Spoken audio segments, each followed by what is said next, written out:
কিয়ামতের ময়দানে আল্লাহ বলবেন, ও আমার বান্দারা আমারে সেজদা দিয়ে দেখা। কারা কারা দুনিয়াতে সেজদা দিয়েছিলি, আজকে এই কিয়ামতের ময়দানে আমারে সেজদা দিয়ে দেখা। আমরা যারা দুনিয়ার বুকে সেজদা দিয়েছি, আমরা আল্লাহু আকবার বলে সেজদায় লুটিয়ে পড়বো, আলহামদুলিল্লাহ পড়ে। আর যারা দুনিয়ার বুকে সেজদা দেয় নাই, মসজিদে যায় নাই, সেজদাকারীদের সাথে আন্দোলন করে নাই, তারা সেদিন অনেক চেষ্টা করেও তাদের পিঠটারে বাঁকা করতে পারবে না। তাদের পিঠটারে সেই দিন লোহার মতো শক্ত করে দিবে কে?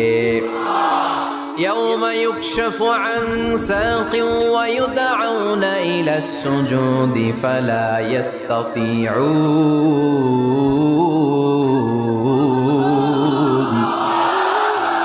সেদিন আল্লাহ তাআলা উনার পায়ের গোছা উন্মুক্ত করবেন, পায়ের গোছা দেখাবেন আর বলবেন, সেজদা দাও, সেজদা দাও। কারা দুনিয়াতে সেজদা দিয়েছো এখনই টের পাওয়া যাবে। আমরা আল্লাহু আকবার বলে সেজদায় লুটিয়ে পড়বো। কিন্তু যারা দুনিয়ায় সেজদা দেয় নাই, এরা অনেক চেষ্টা করো, পিঠটারে বাঁকাই করতে পারবে না, সেজদাতে দূরের কথা। এদের পিঠটারে লোহার রডের মতো শক্ত করে দিবে কে?